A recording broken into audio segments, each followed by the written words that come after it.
Hello दोस्तों, मेरा नाम है उमेश काळे।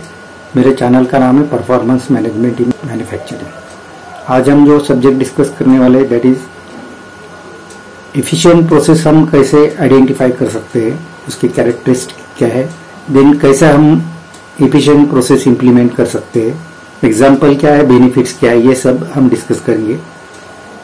एफिशिएंट प्रोसेस का सिग्निफिकेंस ऐसा है कि आपके मैन्युफैक्चरिंग प्रोसेस या कोई बिजनेस प्रोसेस में अगर आपका प्रोसेस एफिशिएंट नहीं रहेगा तो उसमें आपको प्रोसेस कॉस्ट बढ़ जाता है, देन आपका प्रोसेस वेस्ट बढ़ जाता है, एफिशिएंसी कम हो जाता है, man power requirement to execute the process ये बढ़ जाता है। बहुत सारे लॉसेस है आपका अगर प्रोसेस एफिशिएंट नहीं रहेगा तो। So to make the process efficient is very important. So हम ये सब डिस्कस करेंगे ये ब्लॉग में। So let us start the video. तो एफिशिएंट प्रोसेस का डेफिनेशन क्या है, एग्जैक्टली हम कैसा डिफाइन कर सकते हैं।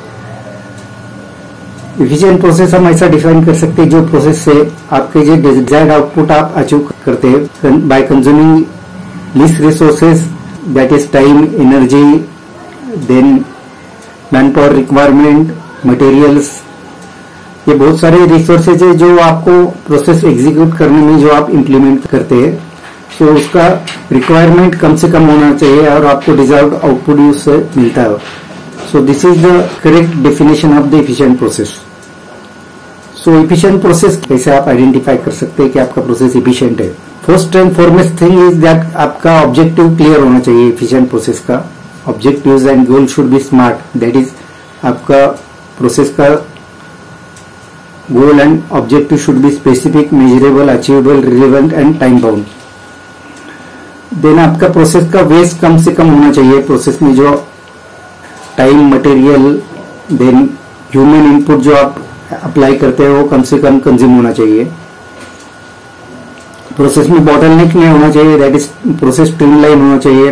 Then process should be repeatable and reproducible, यानी आपका जो आउटपुट मिलता है वो कंसिस्टेंट होना चाहिए। जो प्रोडक्ट आपने जो आउटपुट डिलीवर किया है उसका स्पेसिफिकेशन अकॉर्डिंग टू जो आपको कस्टमर देता है स्पेसिफिकेशन के हिसाब से, और उस पर अकॉर्डिंग आप जो प्रोडक्ट डिलीवर करते हो तो दैट शुड बी कंसिस्टेंट, एक ही टाइप का होना चाहिए, उसमें ज्यादा वेरिएशन नहीं होना चाहिए। प्रोसेस फ्लेक्सिबल होना चाहिए, अडेप्टेबल होना चाहिए, यानी आपको अगर प्रोसेस में कुछ चेंज करना हो तो it should be flexible to adapt that changes. Process में ऑटोमेशन और मैकेनाइजेशन होना चाहिए, यानी जो रिपीटेटिव टास्क है वो ऑटोमेट करना चाहिए। दैट इज आपका अगर इंस्पेक्शन है, कोई विजुअल इंस्पेक्शन है या कोई रिपीटेटिव मैन पावर मूवमेंट हो तो आप वो कम से कम रखना चाहिए, रिपीटेटिव टास्क कम करना चाहिए। प्रोसेस में कंट्रोल सिस्टम चाहिए, यानी आपका प्रोसेस में फीडबैक सिस्टम चाहिए। जो आपने प्रोसेस एग्जीक्यूट किया तो उसका आपको फीडबैक मिलना चाहिए, वेदर इट इज करेक्ट और उसमें कुछ करेक्शन चाहिए या उसमें कुछ इंप्रूवमेंट चाहिए, ये फीडबैक प्रोसेस से आपको मिलना चाहिए। फिर प्रोसेस इफिशिएंट करने के लिए क्या क्या स्टेप्स है, तो पहला स्टेप है दैट इज आपको प्रोसेस में एनालिसिस करना पड़ेगा, यानी स्टेज वाइज मैपिंग करना चाहिए और इनपुट, आउटपुट एंड स्पेसिफिकेशन ये डिटेल्स आपने प्रोसेस का कलेक्ट करके उसको एनालाइज करके उसमें इंप्रूवमेंट करना चाहिए। देन बॉटलनेक एनालिसिस करके बॉटलनेक रिमूव करना चाहिए, यानी cycle time, pack time. Then यानी बॉटलनेक ऑपरेशन रहेगा तो उसका एनालिसिस करके उसमें इंप्रूवमेंट करना चाहिए, यानी आपका प्रोसेस का बॉटलनेक रिमूव हो जाएगा। नॉन वैल्यू एडिंग एक्टिविटी आप एलिमिनेट करना चाहिए आपका प्रोसेस में। टोटल मैपिंग करके जो आप नॉन वैल्यू एडिंग एक्टिविटी करते रहेंगे तो रिमूव करना चाहिए। प्रोसेस में ऑटोमेशन चाहिए रिपीटेटिव टास्क के लिए, जो आपने अभी डिस्कस किया है, विजुअल इंस्पेक्शन या अननेसेसरी मैन पावर एक्टिविटीज या मूवमेंट वो कम करना चाहिए, या कोई ऑपरेशन जो which is not required by the customer वो एलिमिनेट करना चाहिए।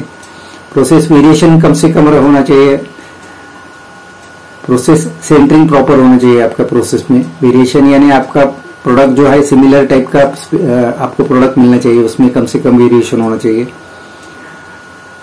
आपका जो मैन पावर आपने अप्लाई किया उसका ट्रेनिंग कैलेंडर आपके पास चाहिए for the multi skilling and multitasking. आपका मैन पावर का स्किल इनहांसमेंट प्रोग्राम आपके पास चाहिए और मल्टी स्किलिंग करके आपको एक ही आदमी डिफरेंट ऑपरेशन के लिए आप अगर यूज करते रहेंगे, सो मल्टीटास्किंग एंड अपस्किलिंग से आपका मैन पावर का भी इफिशियंसी बढ़ेगा और आपका प्रोसेस का भी इफिशियंसी बढ़ेगा। और इन केस ऑफ एब्सेंटिज्म आप ये मैन पावर डिफरेंट स्टेजेस में भी यूज कर सकते हैं। देन उसके बाद में आएगा आपका प्रोसेस का केपीआई मॉनिटरिंग करना चाहिए। हर एक का प्रोसेस का आउटपुट है जो केपीआई के लिए इंपॉर्टेंट है, वो मॉनिटरिंग उसका होना चाहिए। आपका बिजनेस में काइजन एक्टिविटी आप इंप्लीमेंट करना चाहिए। स्मॉल ग्रुप फॉर्म करके आप अगर काइजन प्रोजेक्ट इंप्लीमेंट करोगे तो उसका आपको बेनिफिट मिलेगा। आपका डिफरेंट प्रोसेस में इंप्रूवमेंट हो जाएगा, आपका बिजनेस का ऑपरेशंस में भी इंप्रूवमेंट हो जाएगा। ये डिस्कस करेंगे कि इसके एग्जांपल्स क्या है, कि हमने जो अभी एफिशिएंट प्रोसेस डिस्कस किया उसके एग्जांपल क्या है।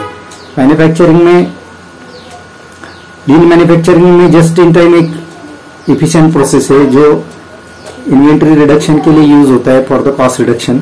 सिक्स सिग्मा मेथोडोलॉजी यूज होता है फॉर द वेरिएशन रिडक्शन। आपका आउटपुट में वेरिएशन कम से कम होना चाहिए, जिसकी वजह से आपका क्वालिटी इंप्रूवमेंट हो जाएगा और कस्टमर सेटिस्फेक्शन इंप्रूव हो जाएगा।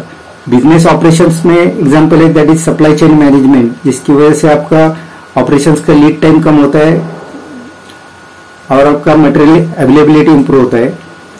वैल्यू स्ट्रीम मैपिंग से आप आपके प्रोसेस में नॉन वैल्यू एडिंग एक्टिविटी आप एलिमिनेट कर सकते हैं।